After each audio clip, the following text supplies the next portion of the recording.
viajar de avião, porque o Senhor vai me levar pelas nações. Fala, meus amigos missioneiros, como é que vocês estão? Eu não sei porque eu gosto de falar missioneiros. Talvez é porque esse episódio de hoje vai ter um pouquinho mais do sangue latino. Apesar dele ser brasileiro, ter nascido no estado de São Paulo, ele é chileno ao mesmo tempo. Olha só, ele tem um belo de um bigodo. E também durante, não sei se você deu uma olhada nos materiais do DSM Pré-Dunamiscon 2024, você deve ter visto muitas vezes um grande amigo meu que usa um óculos, bigode, e ele foi caracterizado como mexicano, apesar dele ser chileno. Então tem esse detalhe. Vou falar com o Marcos. Muito bom, dá um salve. Salve. Perfeito, perfeito. Ótimo salve. Obrigado, Marcos. Vamos, sem mais delongas, aí já começar. Ele fez o prático dele lá no Oriente Médio também, no Egito. Essa foi a mistura do Brasil, Chile e Egito. E ele é um dos nossos alunos internacionais, mas também é muito mais nacional do que internacional. E ele é designer, né, para os mais íntimos. Marcos, conta um pouco da sua história aí pra gente. Como o Lucão já falou, eu sou do Brasil, mas eu morei no Chile. Assim, eu nasci no Brasil porque meus pais eram missionários aqui no Brasil. Eles são chilenos. Eles estavam estudando aqui missiologia e teologia. Aí, nesses 4 anos que eles ficaram aqui, eu e meu irmão gêmeo nascemos no Brasil. Aí, eles voltaram depois e a gente sempre, como irmãos, como família, sempre fomos uma família missionária / plantadora de igreja. Então, tipo, a gente sempre estava se mudando, indo para vários lugares no Chile. No Brasil só quando a gente nasceu, mas no Chile a gente foi para várias cidades. Então eu cresci numa casa onde a gente saía muito para acompanhar meu pai pregar, acompanhar a minha mãe pregar também. Então a gente cresceu um lar cristão, sempre com essa visão de pregar o evangelho, de expandir o reino, de implantar uma igreja por aqui e por lá. Cresci nessa realidade. Aos 6 anos eu morava quando eu cheguei para o Chile, meus pais moravam em Santiago, na capital. Depois a gente se mudou para Rancagua, onde eu morei a maior parte da minha vida. Aí a gente tem uma igreja chamada La Roca, que também foi nós que implantamos.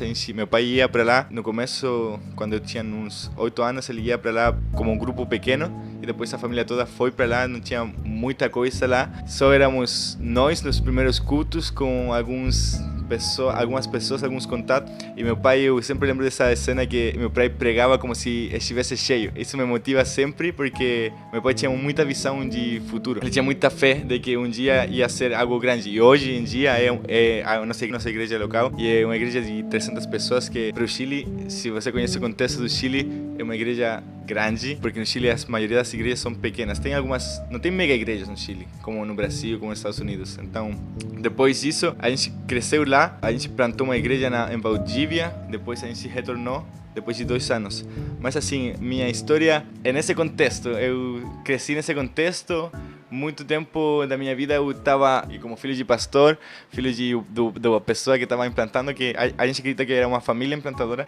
Você tem que servir na música, tem que aprender violão, tem que aprender a pregar, tem que aprender a mexer no Canva. Bom, no tempo não era Canva, era design mesmo. E eu aprendi assim o design quando em 2015 a gente estava morando em Valdívia, e eu comecei aí adentrar no mundo do design, só porque eu queria servir, queria fazer as coisas da minha igreja. E depois disso fui crescendo no design, mas essa é outra área da minha história. Depois que a gente voltou, eu teve um período muito triste, eu carregava muitas coisas. Eu não era uma pessoa que falava as coisas. Quando eu era mais jovem, minha maior dificuldade era falar. Então nunca falava meus sentimentos nem para meus pais, nem para meu irmão, que era a pessoa mais próxima. Cresci esse peso dentro de mim, de não soltar as coisas que eu pensava. Isso me levou para um processo de depressão, um ponto da minha vida. Como eu guardei muitas coisas, muitos sentimentos, eu não falar anos, mas vários meses que eu não encontrava sentido para a vida, sabe? No momento que eu tive um encontro com Deus,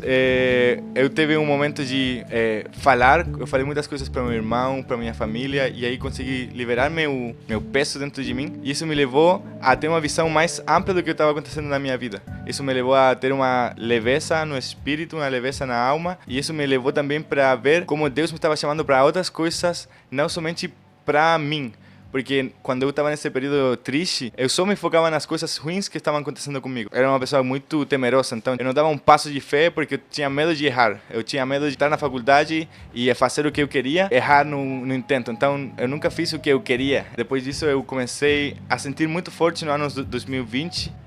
Comecei a sentir forte que eu precisava vir para o Brasil. Eu várias vezes morei no Brasil, mas o Senhor estava me chamando de novo para o Brasil, eu não entendia porquê. Foi no começo de 2020. E a gente fez uma viagem para o sul do Chile, onde meu pai era missionário, um lugar onde não tem internet, não tinha nada. Meu pai foi missionário lá. Eu falo muito da minha família, do meu pai, porque eu acredito que o que eu carrego hoje também é como se fosse algo que foi entregue do legado, sabe? Então eu peguei muito do legado dos meus pais. E quando a gente foi nessa viagem, meus olhos foram muito abertos, porque estando lá eu comecei a ouvir histórias, testemunhos de pessoas que eram surreais. Tipo, meu pai chegava, não tinha internet nesse lugar em 1900 e, sei lá, 80, eu acho. Não tinha nada lá.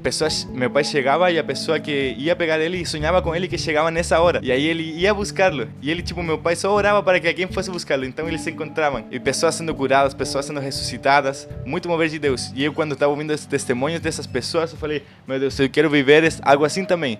E meu espírito começou a, tipo, a se inquietar, sabe? A se inquietar tão forte que me falava assim, vai, você tem que viver algo. Mas eu sentia forte na minha espírito também que não ia viver algo no Chile. Que eu precisava sair da minha zona de conforto para viver isso, porque na minha casa estava muito confortável. No ano 2022 eu senti novamente que eu devia ir para o Brasil, que no ano retrasado eu tinha sentido também, mas eu não tinha obedecido, porque acontece, né, que você sente algo do espírito e às vezes você não obedece, né, quando você está meio morno, é mais fácil dizer que não. Nesse ano eu falei que sim, eu falei, Deus, tá bom, eu não sei para onde vou, mas se você está falando que eu vou para o Brasil, eu vou lá. Eu estava trabalhando nesse momento, eu tentei juntar o dinheiro para a passagem, sem saber de nada, tipo, onde ia ficar lá, o que eu ia fazer. O Senhor me estava falando, sai da sua casa e vai para o Brasil. E teve um momento muito bom que foi tipo de despedida, onde eu entendi que Deus me estava enviando, a minha igreja me estava enviando, sabe? Não era somente uma coisa que eu na minha cabeça inventei, de tipo de fugir, porque na minha vida passada também eu fugia muito das minhas responsabilidades do que Deus estava me chamando. Então, nesse momento, quando eu senti que de sair, não era uma sensação de, eu estou fugindo, mas era uma sensação, Deus me está enviando, a minha igreja me está enviando. E é muito importante ter essa visão, porque quando você sai da sua casa como missionário, você tem que entender o contexto espiritual também. Quando a sua igreja está sentindo algo, não é somente algo que você sente, sino que as pessoas que estavam até ao redor, seus líderes, seus pastores, vão sentir também. E então eles me enviaram. E eu, na verdade, não sabia muita coisa de nada que ia acontecer. Eu cheguei, morei um tempo com uma pessoa que era amiga da minha família por 3 meses, enquanto eu passei orando, porque tipo, não tinha nada. Eu tentei fazer alguns freelance por aqui para me sustentar nesse período, mas eu estava procurando emprego também. Mas nesse período de 3 meses, onde eu estava fechado, tipo, num quarto sozinho, assim como essa sala que vocês não vão ver, mas era muito pequena. Um dia que eu cheguei de uma reunião de jovens de uma igreja que eu assistia, o Senhor me falou assim, eu estava deitando já, ele me falou assim, eu quero te encontrar hoje. Aí eu falei, tá, mas eu vou dormir agora, sabe? Aí eu saí da minha cama, me ajoelhei e comecei a orar. Por 1 hora quase que comecei a orar, pedir, Deus, se você quer me encontrar, eu tô aqui, bem. Eu nunca tinha, assim, sido batizado no Espírito Santo, sabe? Mas eu ouvi falar de pessoas que, sei lá, que quando oravam, elas falavam em línguas, sei lá. E na minha igreja não era muito comum, mas tinha pessoas, mas não era muito tão comum assim como no Dunamis que a gente vive hoje. Eu comecei a orar, 1h30 não acontecia nada. Tipo, e depois de um tempo assim, intercedendo, orando, começou tipo um ambiente diferente no meu quarto. E eu senti muito forte como Deus, como o toque do Espírito Santo, sabe? E aí ele começou a me tocar e eu comecei a chorar, comecei a falar em línguas. Nunca tinha falado em línguas. Sabe, com a primeira experiência eu não conseguia controlar as línguas. Era tipo, eu tava gritando, era 1, 2 da manhã. Eu tava tipo quase gritando e era um apartamento bem pequeno. Aí a pessoa que tava comigo entrou e ela falou assim pra mim, tá bom que você tá assim, buscando o Senhor, mas você pode controlar, você pode falar um pouquinho mais despacio. Essa foi tipo a primeira vez que eu senti algo assim sobrenatural de Deus. Desde que saí, tipo, quando saí, teve essa experiência sobrenatural, teve essa experiência com o Espírito Santo e foi uma confirmação para mim. Mas depois disso, com a correria da vida, sabe, você tipo fala, meu Deus, será que foi? Deus me deu algumas visões nesse período também e eu falava assim, Deus, será que o que eu vi, será que o Senhor me falou era real? Aí eu fui para Dunamiscon.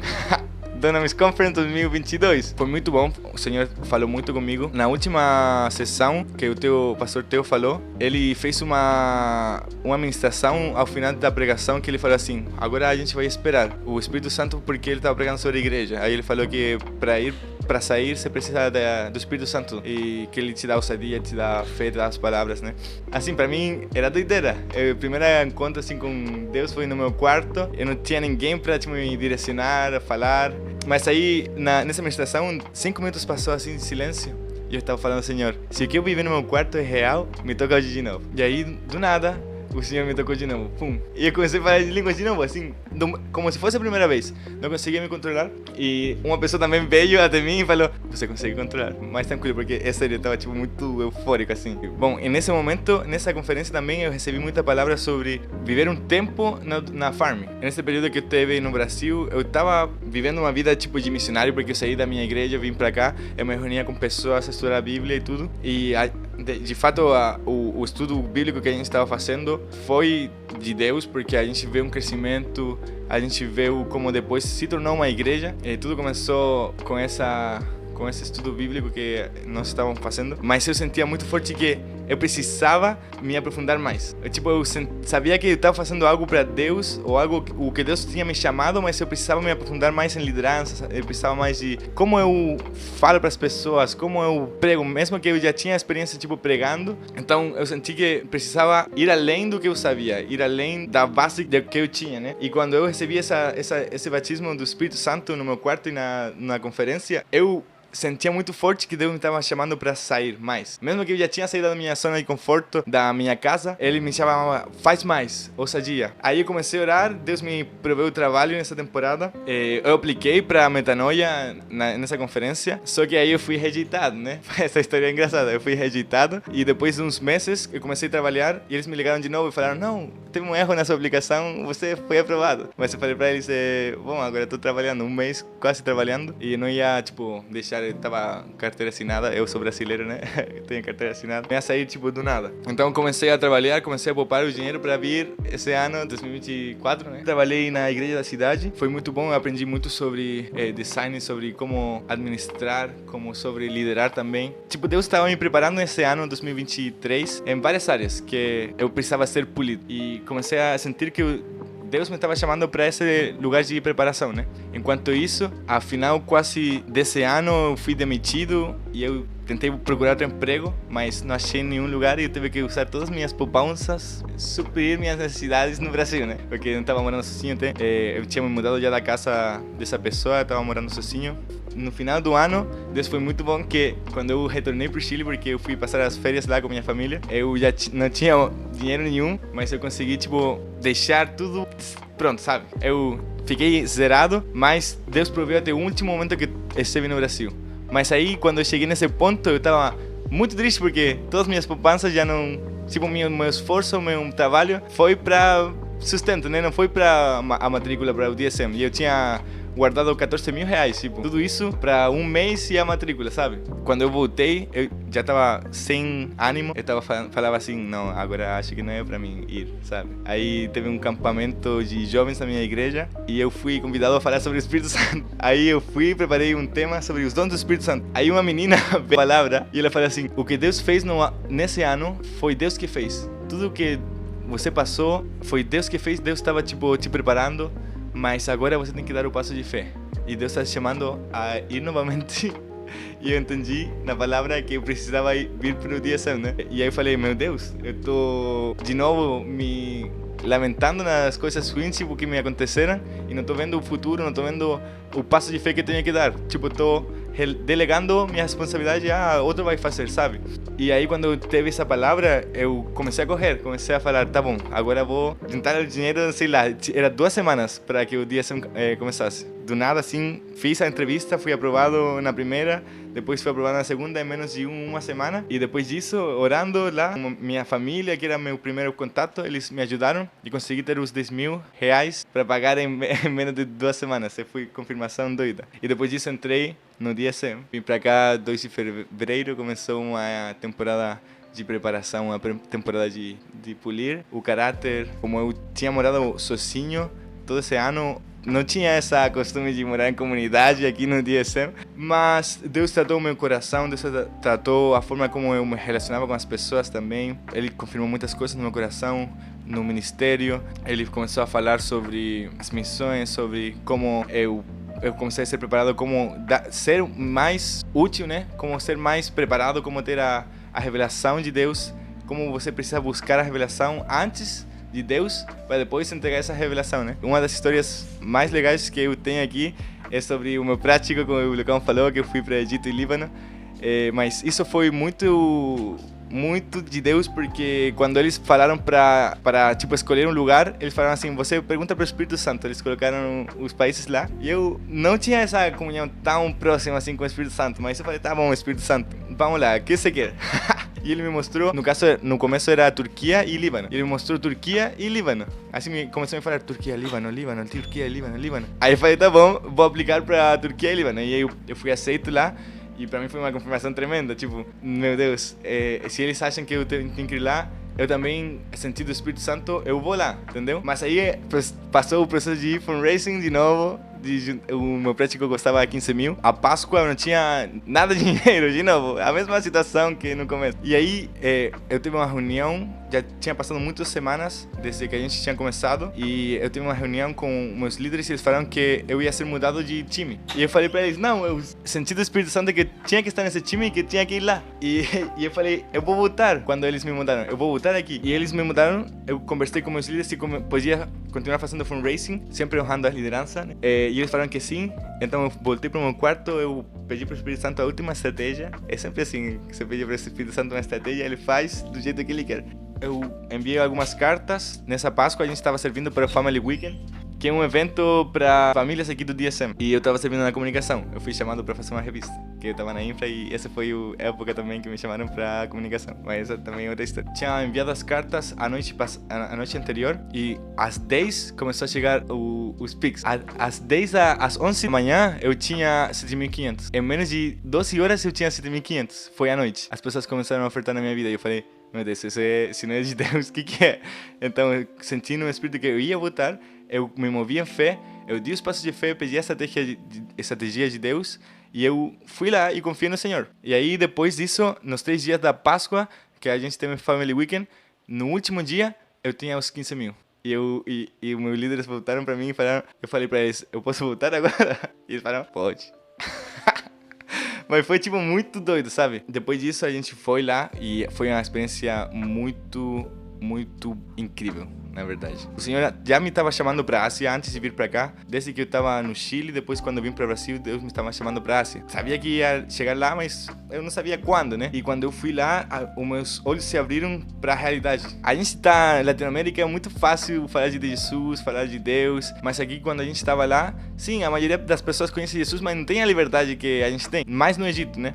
Tem igrejas lá, no Egito tem igrejas que são tipo policiadas. Eles têm, fora de cada igreja tem uma casinha de policial, onde fica um policial cuidando, né, a igreja, e tipo para regular as igrejas. Então, tipo, eles ficam fora de onde estão as igrejas, e a gente ficou em algumas casas, em alguns locais que também a polícia estava fora da nossa casa o tempo todo, e a gente não podia sair, não tinha liberdade. Por quê? Porque a gente ia para lugares onde ninguém ia, porque o Egito é turístico, né? Tem lugares que são muito turísticos, onde você tem liberdade, você pode ir lá, você não pode pregar, né? Porque lá o que não é permitido pela lei é você se converter a outra religião. Se você nasceu cristão, você tem que ser cristão. Você é marcado desde que você é criança. Todas as crianças têm uma tatuagem, e todas as pessoas cristãs têm uma tatuagem no pulso ou no braço. Aí eles diferenciam que eles são cristãos. Aí eles não se misturam, muçulmano e cristão.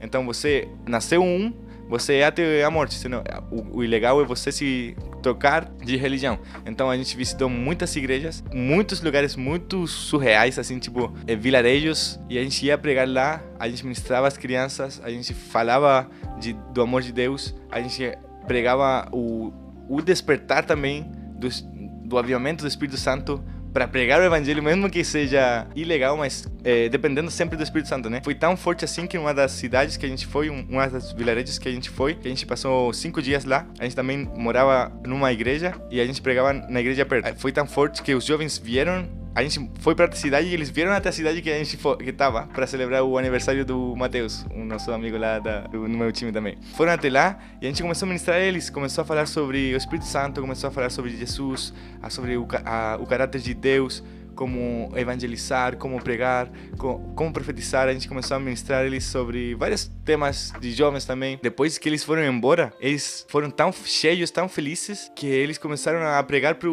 motorista deles. E ele é um motorista muçulmano. Aí eles começaram, porque a gente estava cantando, adorando, né? E o motorista perguntou para eles, o que vocês estavam cantando? E aí eles, sem medo nenhum, com essa dia do Espírito Santo, eles começaram a pregar para ele. Eles nunca tinham falado de Jesus para ninguém, porque no contexto que eles estão, não é possível, né? É ilegal, né? Então, quando eles saíram dessa reunião, que era tipo para celebrar um aniversário, que o Espírito Santo se moveu de um jeito sobrenatural, não de um seu jeito brasileiro, mas de um jeito egípcio, e eles foram tão cheios dessa ousadia que eles começaram a pregar para ele, sem temor nenhum. E a gente vê o mover de Deus no simples, sabe? Na família, nos relacionamentos, nos jovens. É muito importante você depender de Deus, mas também ter uma comunidade, sabe? Porque imagina se eles estivessem sozinhos lá. Eles têm uma igreja e eles podem estar juntos, mas do mesmo jeito eles não podem ter esse fechamento que posso, né? Porque eles quase que se odeiam uns com os outros, né? Mas assim, o que Deus falou muito comigo e o que eu mais gostei, prático, foi a visita nas casas. A gente fez muitas visitas nas casas e a gente entrou na realidade das pessoas. Quando você entra na casa de uma pessoa, você entra na realidade literal da pessoa. Você sabe como ela vive, onde ela passa a maior parte do seu tempo, como ela te recebe. A gente começar a história deles. A gente visitou refugiados do Sudão, refugiados da Síria. Então a gente conheceu muito a realidade que não é muito falada aqui, né? Deus me falou muito sobre isso, sobre entrar, se sentar com as pessoas, ouvir as pessoas, dar uma mensagem de esperança, mas também nosso ato de amor, de ir até eles, de nos abrir, de passar tempo com eles, às vezes fala mais que nossa própria boca, né? Porque eles falavam, nossa, muito obrigado por vir para cá, por trazer, compartilhar com nós, por ouvir nossa história. Muitos deles, a história deles que estavam fugindo da guerra, passaram caminhando de um país para outro, muita pobreza, porque eles vivem, tipo, excluídos da sociedade e as pessoas do próprio país não querem dar empregos para eles, né? Mas uma das coisas que mais me impactou era um cara que ele me falou assim, desde que me converti, eu não passei nenhuma coisa boa com Jesus. Mas ele falou, mas eu nunca deixaria de seguir Jesus. Essa convicção de que quando você entrega a sua vida para Jesus, mesmo que as coisas ao redor estão se desmoronando, mas você tem a convicção de que você vai estar com Jesus, porque você está com Jesus já.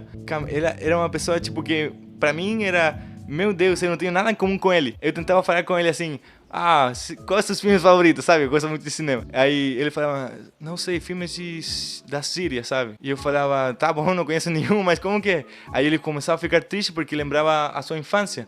Aí, tipo, não conseguia falar nada certo com ele. Mas nessa impossibilidade de falar e de eu me sentir muito mal porque estava destravando coisas do passado dele, ele fala assim pra mim, mas eu gosto muito de você. Eu gosto muito de poder falar com alguém que me ouça, sabe?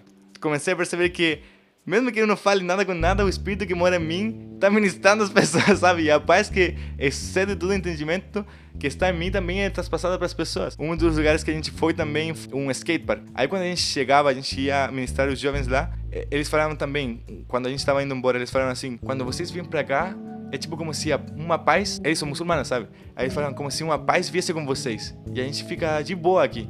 E eles moram, tipo, num lugar só de refugiados, sabe? Agora há pouco foi bombardeado também, com a guerra do Líbano que tá acontecendo lá. Mas foi algo que falou muito comigo, tipo, ver a realidade de que as pessoas precisam de pessoas que estejam disponíveis, de pessoas que não estejam esperando outra pessoa fazer. Isso que Deus tem me falado muito nesses últimos anos, sabe? Pegar a responsabilidade de, se você ouviu, você vai e faz. Ninguém, se eu ouvir, vai pro Brasil e eu deixo meu irmão gêmeo ir, eu não tô sendo fiel ao que Deus tá falando pra mim. Eu não estou sendo fiel ao que Ele quer para minha vida, a vontade dele para minha vida, sabe? Então, desde que você entende que Deus te fala e que Ele quer construir algo com você, Ele não somente está te mandando assim, vai e obedece porque eu quero expandir meu reino. Não, Ele está te convidando a ter uma vida juntos e construir algo.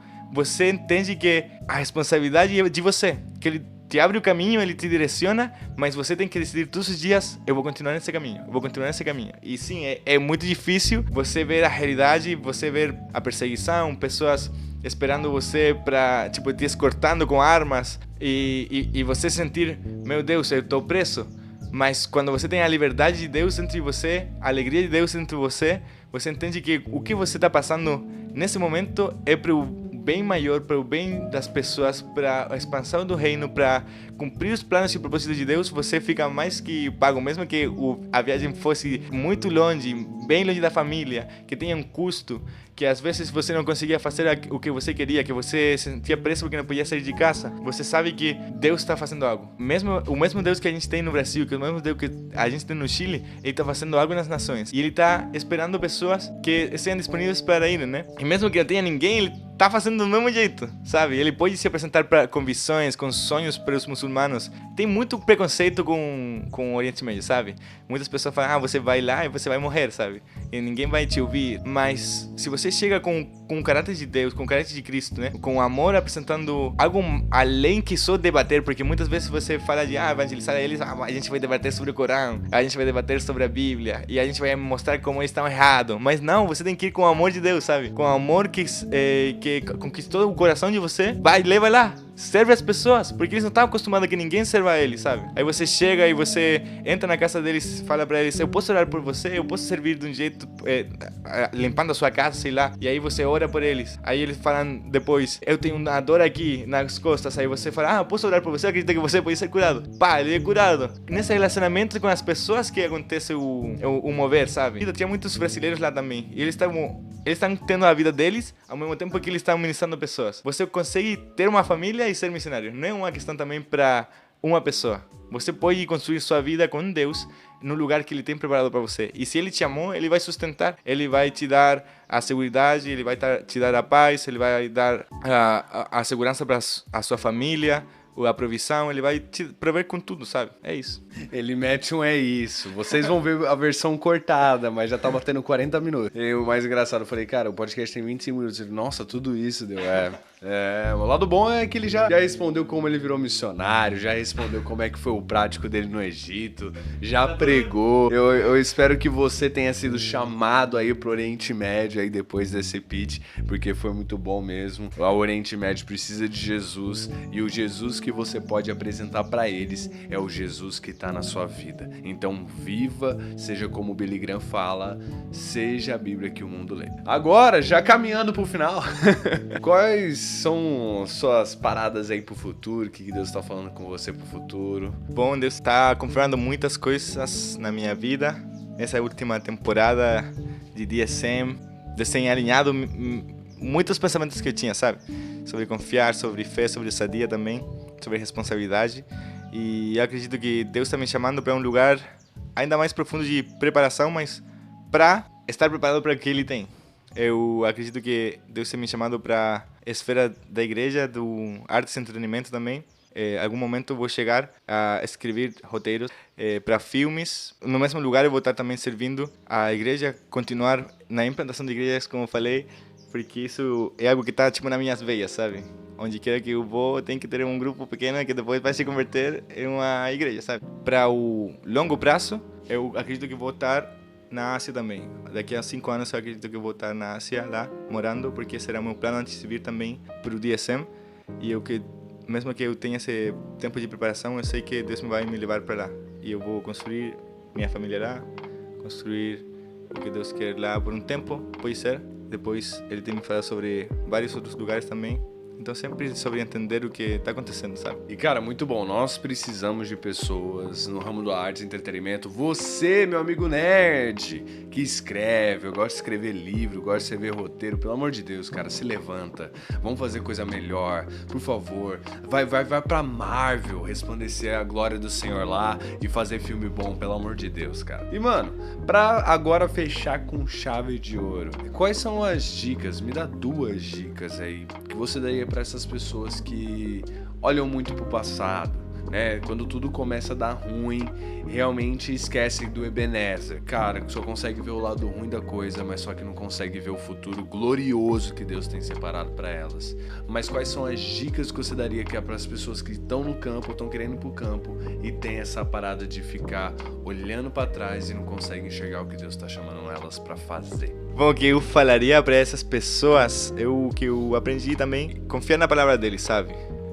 Quando você não consegue enxergar nada bom que está acontecendo na sua vida, tem que ir para o que ele já tem falado sobre você, sobre a sua identidade, sobre o que ele quer fazer na vida de você, porque eu acredito que qualquer pessoa que tem um relacionamento com Deus, ele já tem falado essas coisas, sabe? Você não tem que esperar. E mesmo que você não tenha ouvido, tem na palavra de Deus já, na Bíblia, coisas para ajudar a sua identidade, para ajudar o que você deve fazer. Só que aí você tem que levar para a sua realidade também, né? Mas eu falaria isso. Dá o passo de fé. Muitas vezes a gente está estancado, sabe? Eu era muito da pessoa que não fazia as coisas por ter medo de dar errado mais. Quando você faz e erra, você percebe que errar não é tão ruim, sabe?